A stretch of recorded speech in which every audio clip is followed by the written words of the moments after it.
Dans cette vidéo, on va voir comment lire un graphique boursier. Ce que tu vois à l'écran, ce sont des bougies japonaises. Chaque bougie représente l'évolution du prix sur une période donnée. Par exemple, ici, on a une bougie verte qui indique une hausse et une rouge qui indique une baisse.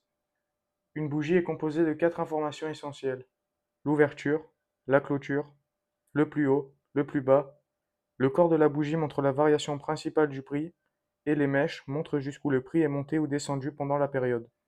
Et surtout, en s'enchaînant, ces bougies font évoluer la courbe du graphique dans un sens, vers le haut en tendance haussière ou vers le bas en tendance baissière. Il faut savoir aussi qu'une bougie évolue en direct pendant son unité de temps. Prenons un exemple en H1. Au début, la bougie démarre à son prix d'ouverture. Pendant le milieu, le corps et les mèches se dessinent selon les mouvements du marché. Et à la fin, la bougie se fige à la clôture et devient définitive. Comprendre ça permet de mieux interpréter les mouvements en cours et d'anticiper des possibles retournements.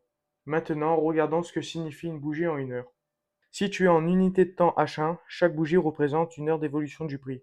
Par exemple, la bougie de 12 heures représente l'évolution du prix entre 12 heures et 13 heures, la suivante entre 13 heures et 14 heures, et ainsi de suite. C'est comme une photo du marché prise à chaque heure. Si maintenant je passe en unité de temps H4, chaque bougie représente 4 heures d'évolution du marché. Par exemple, la bougie de 12 heures couvre de 12 à 16 heures, celle de 16 heures couvre de 16 heures à 20 heures, etc.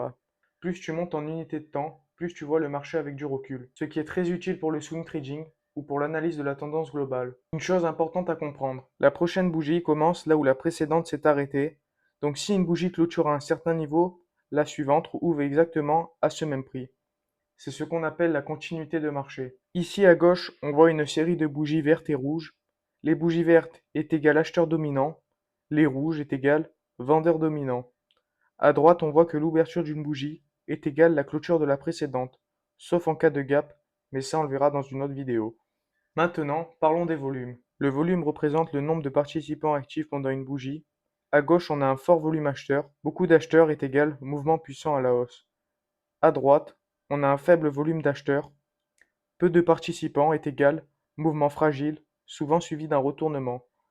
Comprendre le volume, c'est comprendre la force du mouvement. Voilà, tu sais maintenant comment interpréter un graphique boursier. Tu comprends les bougies, leur évolution, leur timing et les volumes. Dans la prochaine vidéo, je t'expliquerai les différents types de chandeliers japonais et ce qu'ils peuvent te dire sur l'état du marché. Si tu veux apprendre à repérer des points d'entrée, des supports et des résistances, ou à faire du price action, abonne-toi et active la cloche pour ne rien rater. Et moi je te dis à bientôt.